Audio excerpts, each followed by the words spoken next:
Thank you. It's such a pleasure to be here. I'm going to talk today about the rules of business and the laws of nature. They are in direct collision today. We all know about the financial ledger, profit and loss. We know that since we're kids. But there's another piece of the financial ledger, and that's cause and effect, which we never talk about. Every financial transaction has an environmental impact, and the environment is embedded in every financial transaction. The financial and environmental crises are connected, both in causes and solutions. What do I mean by that? Well, do you remember the floods in Thailand in 2011? Yes, everyone? It was a devastating effect for Thailand. And it was a terrible typhoon, but the real cause of the catastrophe was the fact that 15 to 20 years before, in the late 80s and 90s, there was massive deforestation in Thailand. And so there was no ground soil. The topsoil had fallen down mountains, so that when this huge typhoon hit, there was no ground to hold the water. So that would have been bad enough. But in fact, in Thailand are factories for Honda and Toyota. And therefore, factories that were shut down for 4 to 6 months did not have the parts to supply to the other factories for Honda and Toyota in Kentucky, Singapore, and the Philippines. So in fact, there was devastation, economic devastation in Kentucky, Singapore, and the Philippines from logging that happened 15 to 20 years earlier. Toyota lost 3.5% of its annual output, and you and I paid unemployment insurance for workers in Kentucky because of economic activity from 15 to 20 years earlier. That's what I mean by the financial and environmental crises are connected. I'm going to talk today about 3 things. The first is that environmental damages can bankrupt environmental systems, ecosystems, as well as financial systems. The second is that multinationals are playing a truly surprising role in the world. I have been a Greenpeacer for over 30 years, and in the past 10 years, the work that I have done with multinationals has truly shocked me off my feet. I'll be talking a little bit about that, and then I'm going to talk about Google's role in the energy business. Energy is not Google's main business, but Google is having a huge impact on the energy business, and I'm going to talk about that. So first thing is, I would like to state what I think is the first rule of business. No nature, no business.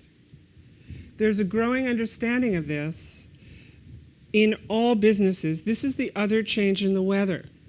In multinational boardrooms and executive suites, I have been drinking, dining, and kvetching with executives over problems they have from extreme weather, from lost commodities, from inability to figure out their profit and loss statements, to what's going to happen with new regulation. There is a true growing understanding that financial health is based on environmental health. Governments, not so much.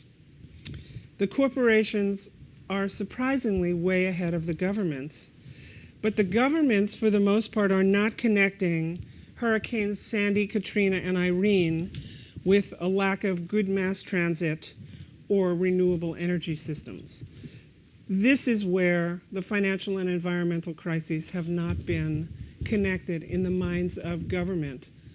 In many, many businesses they have. In many, many businesses they haven't, especially those that are in the fossil fuel industry. But this is the cause and effect side of the ledger that I was talking about. But so here's what happens actually when business looks to nature.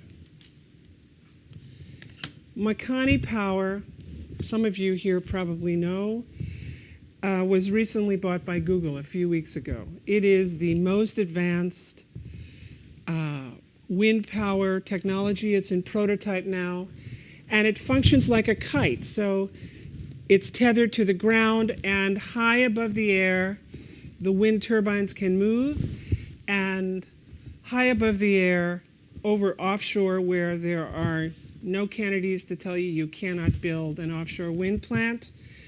And it eliminates 90% of the material used in conventional wind turbines. It is also a new technology that would eliminate one of the big problems with wind, which is the intermittency, when the wind doesn't blow. Because as we all know from flying, when you're up there, the wind is always blowing. So in my mind, this is the kind of business that can actually accrue environmental credit. So I guess I should define environmental debt, the opposite of environmental credit.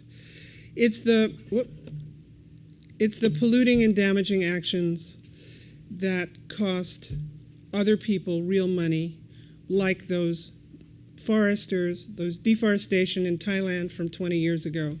That cost Toyota 3.5% of its output in 2011. We cannot separate the environmental system from the financial system any more than we can separate our mind and our body. They go together, and that's just that. And today, in the current economy, these connections are global. So when the Mayans depleted their water sources, well, if you were in Europe or China, you really didn't care. It didn't affect your life. It didn't affect your environment, although I'm sure there are some biologists and environmentalists who will tell me it did. But basically, it was not a felt problem. But today, there are floods in Pakistan, heat waves in Ukraine, or droughts in the Midwest United States. You are in business for cotton, wheat, or corn, or anything that uses those commodities. You're in big trouble. This is, again, how the financial and environmental crises work together. This extreme weather has meant that the price of agricultural commodities spike.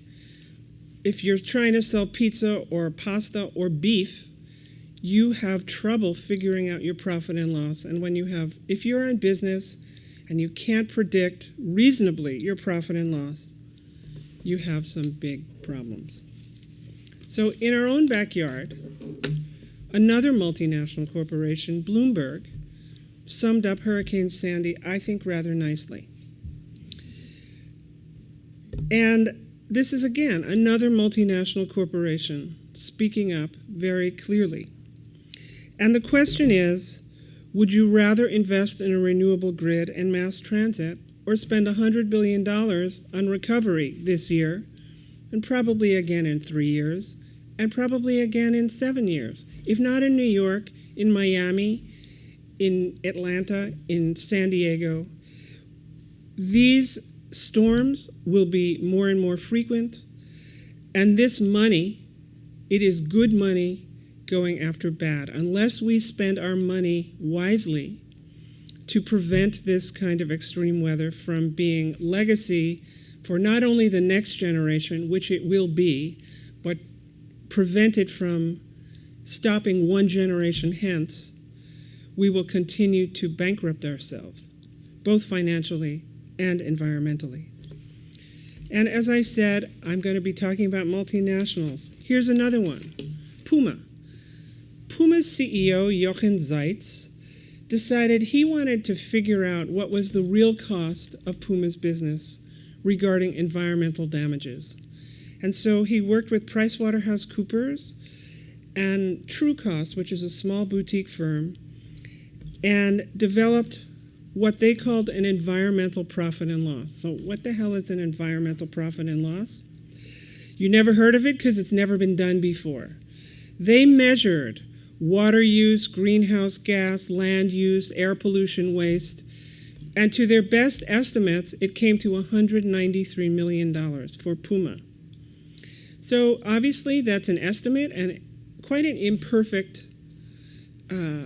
number, but it represents, in fact, 72% of Puma's 2010 profit. So what does that mean?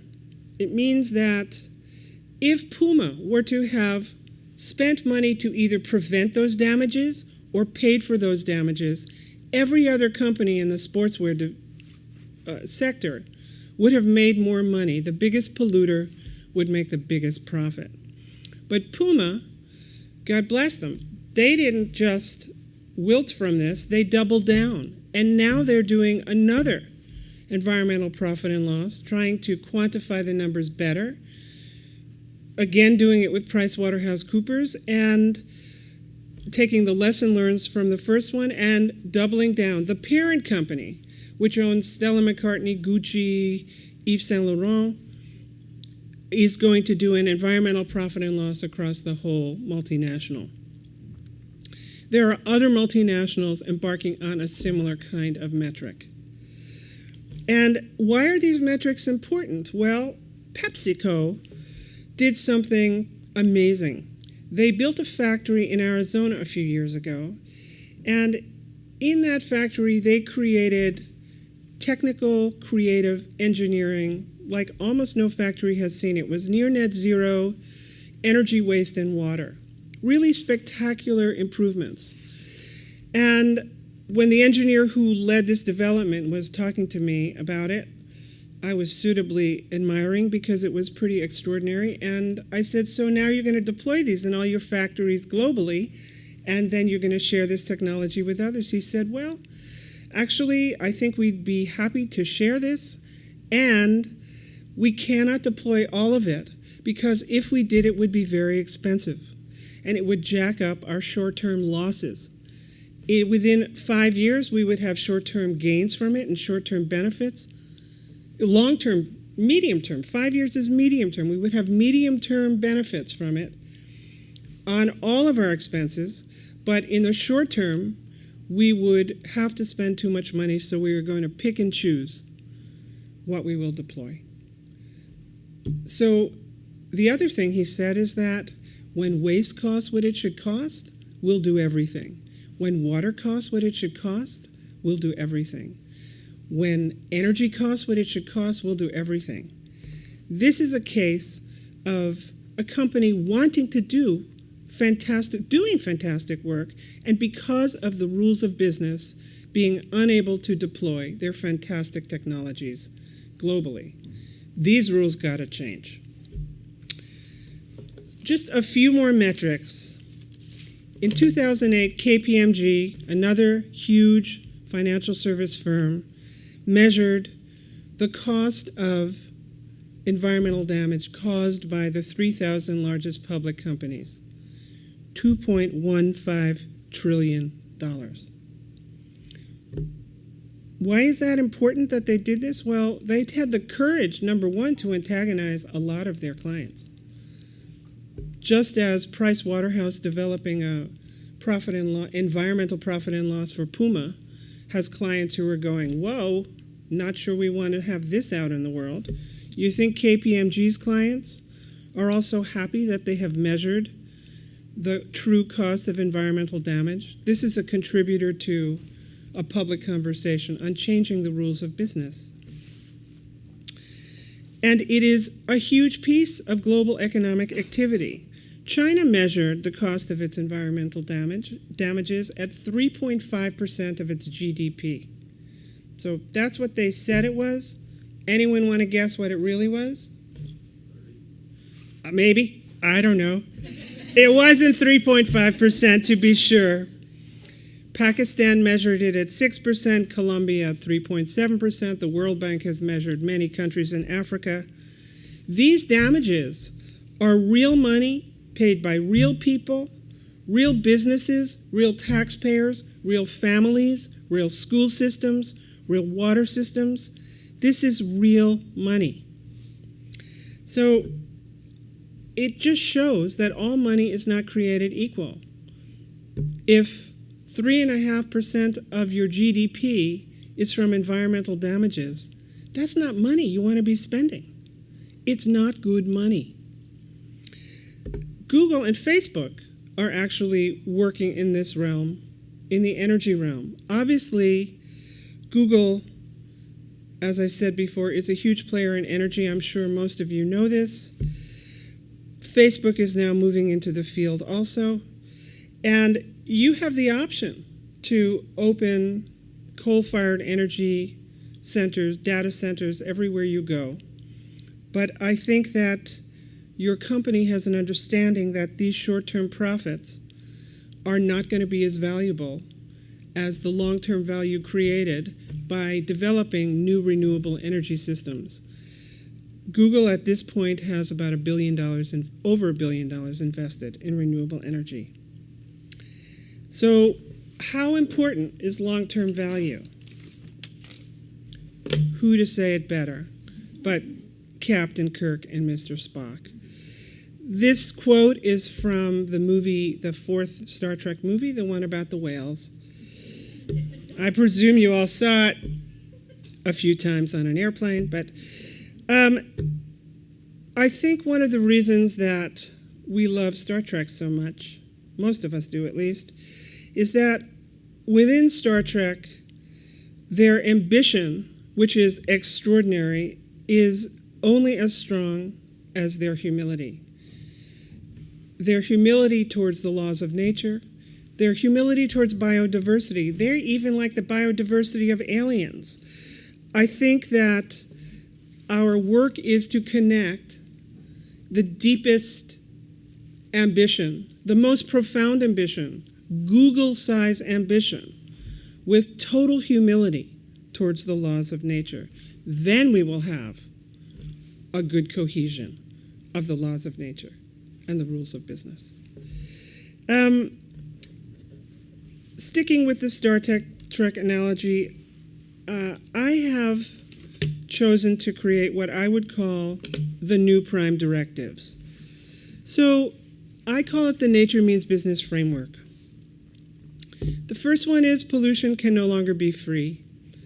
If pollution would no longer be free, Pepsi's factory would be deployed by them everywhere and by everyone else. The long view must guide all decision-making and accounting. If that were the case, the people who deforested Thailand wouldn't do it because it would be too expensive. And they would be on the hook for workers and factories and corollary businesses in Kentucky, Singapore, and Philippines, not only in Thailand. And the last one is government plays a vital role in catalyzing clean technology and growth.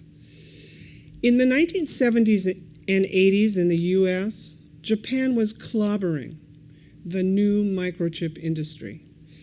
And the US government put together something called Sematech. And it was a combination of money, R&D, cohesion of the industry. And this led to Silicon Valley as we know it. And honestly, no Sematech, no Google. And I think that this is how we need to think about what government can do. There are actually moments in history, perhaps not today, that government has, in fact, done extraordinary things. When the United States went into World War II, within 3 months, the auto industry became the war industry.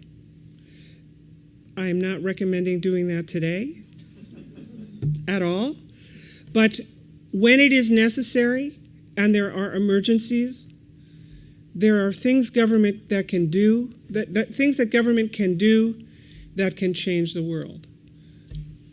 Our work is also to create the political will so that our government actually imagines itself able to do what it has to do again. So these rules offer a new compass for what is possible. And so for Google, I know that you are going to continue your aggressive, intelligent expansion into renewable energy. Be bold, bold, bold. Google uses 0.013% of total energy usage in the world. 100 searches use about a 60-watt bulb for a half hour.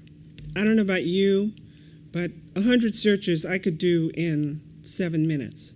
So I'm burning a lot of energy. And here I am at your company, so how can I not give you a challenge?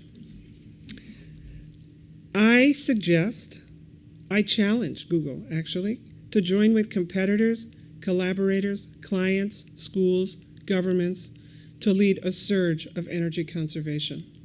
Use your platforms, your apps, your innovation, and inspire global citizenship. We can blow out 10% of our energy use in 2 years. You are possibly the only company in the world that could lead this kind of effort.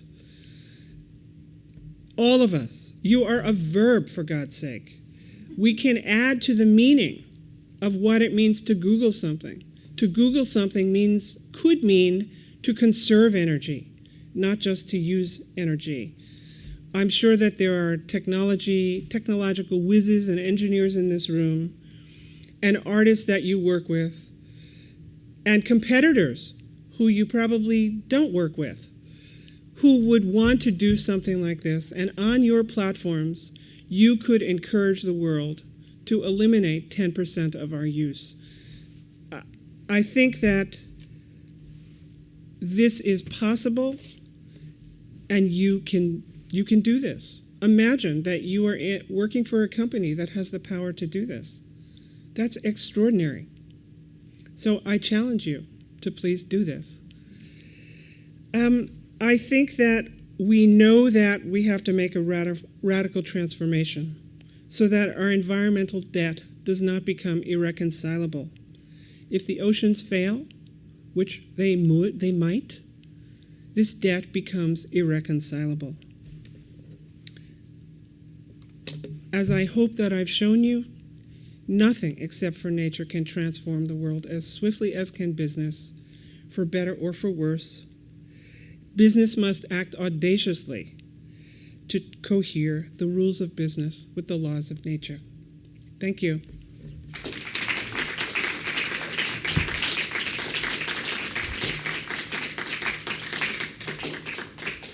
Yes? What you're calling environmental debt is what they call externalities. Like Yes. economics. Yes, it still is. And they've been talking about taxing pollution for all this time, and as far as I can tell, it's not happened except for a little bit on the stuff from F for acid rain. Why not? And why do you think it can happen now? I mean, has Congress gotten any better? No. I think it can happen now largely because there is a fissure in the business world. Do you remember in 2009 when the U.S. Congress was debating cap and trade? Yes, remember that? So the U.S. Chamber of Commerce lobbied very hard against it at the behest of largely the fossil fuel companies. So then what happened? Apple quit, Nike, Johnson & Johnson, a lot of companies stepped forward and said, you do not speak for us on this. You do not speak for us. And that has not happened before, where business has stepped up and said, whoa, we think there should be cap and trade. I have done work with a lot of multinationals and have been part of I can't even say how many conversations where CEOs and senior management and board members are, how do we get this to change? How do we get the rules to change so that we are not at a disadvantage if we do what we want to do? Some companies, like Google, Google, your company, is in fact investing in renewable energy. You don't need to do that. I think you do need to do that.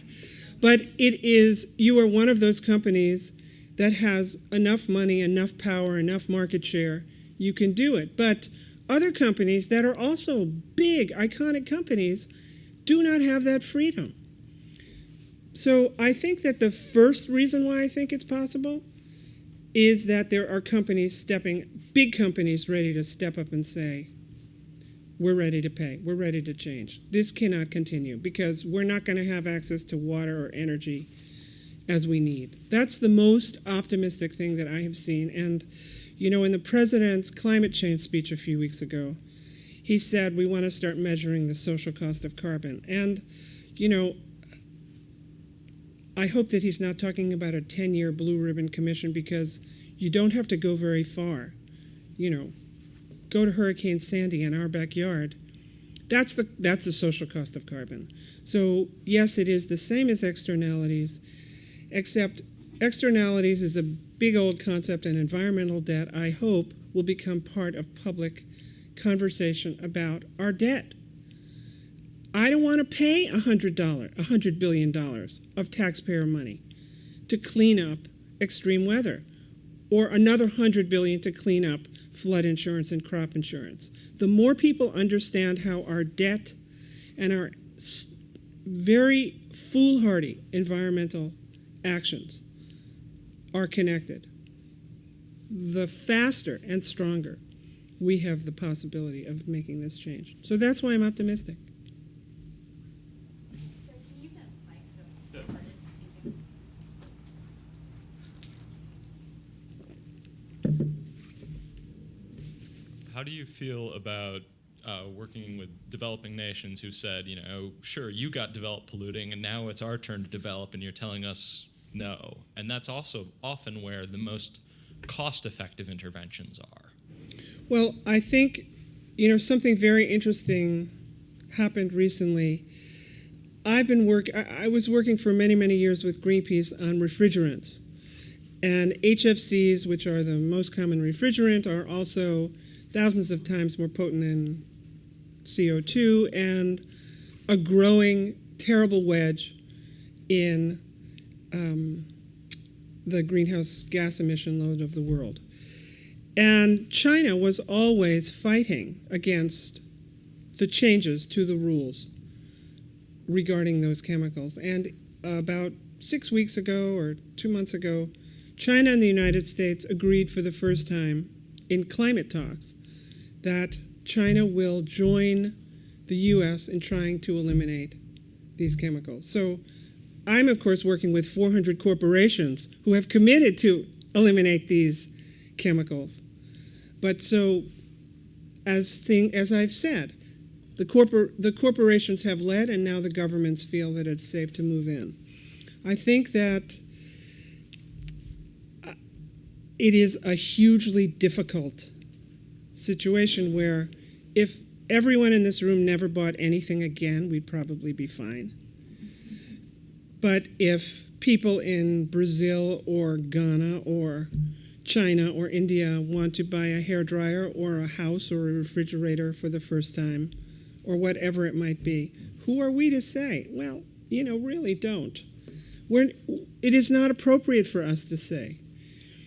So, again, if we create this connection where things cost what they should, and where companies get tax incentives for doing the right thing, accelerated depreciation for green energy investments, for example, accelerated depreciation for state-of-the-art technology like that Pepsi plant. There are a variety of ways to alter. Imagine if our foreign aid were connected with good, clean technology.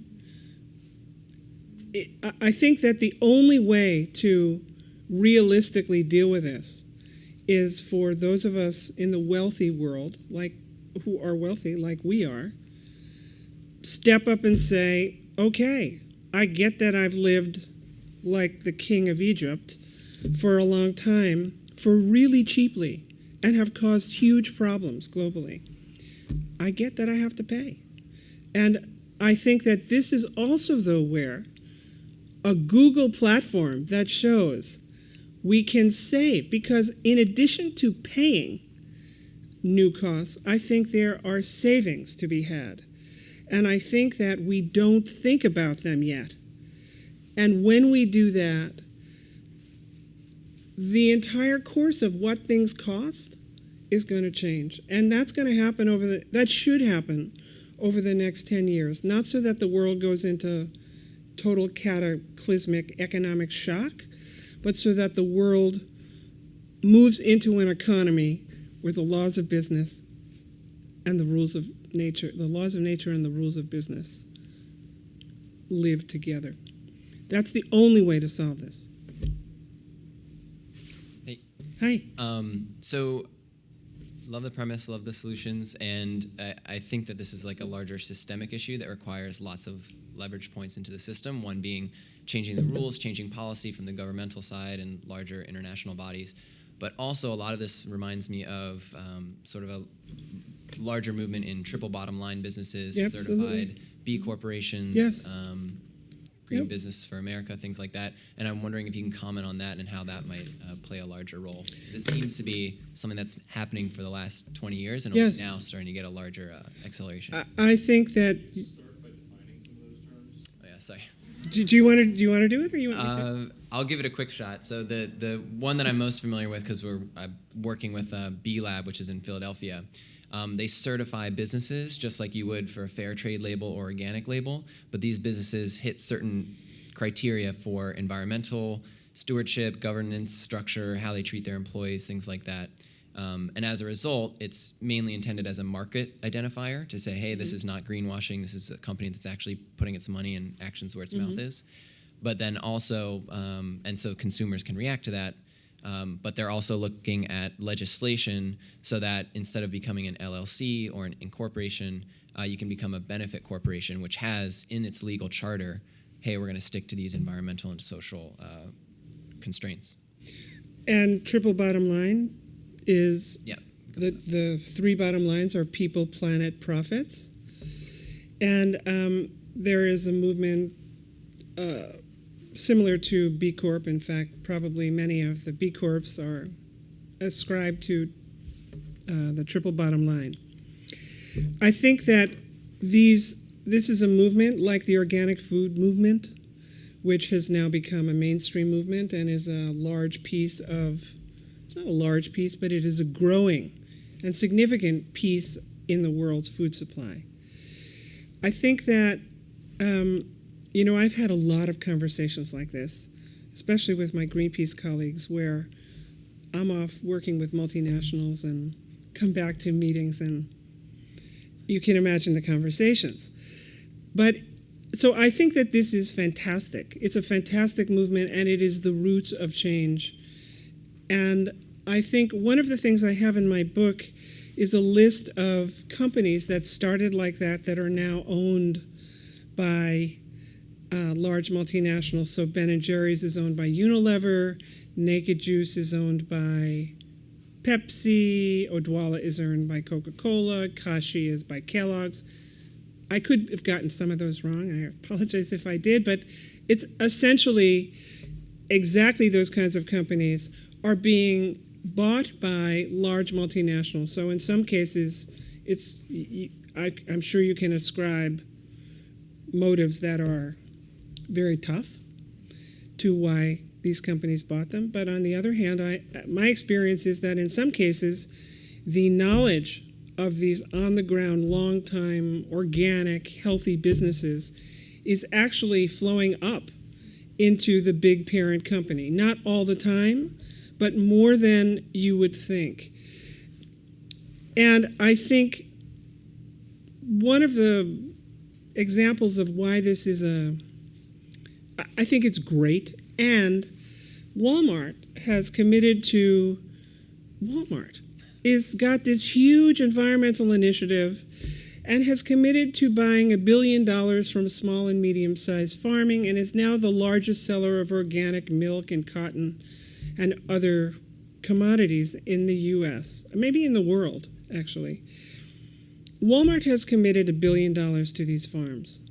Now, whatever you want to say about Walmart, if I'm a small farmer, I'm really happy about that, because that allows me to invest in my business in a way that I couldn't necessarily do when a small organic brand was in fact my major purchaser.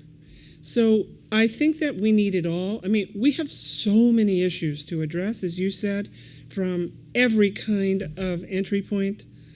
I love those companies. They're all my friends. And I think that the big multinationals, which can alter markets more quickly, need rules so that they can make money the old-fashioned way, cleanly. So that's what I would say about that. Anyone else? Okay. Well, thank you very much. I really appreciate the chance to talk to you.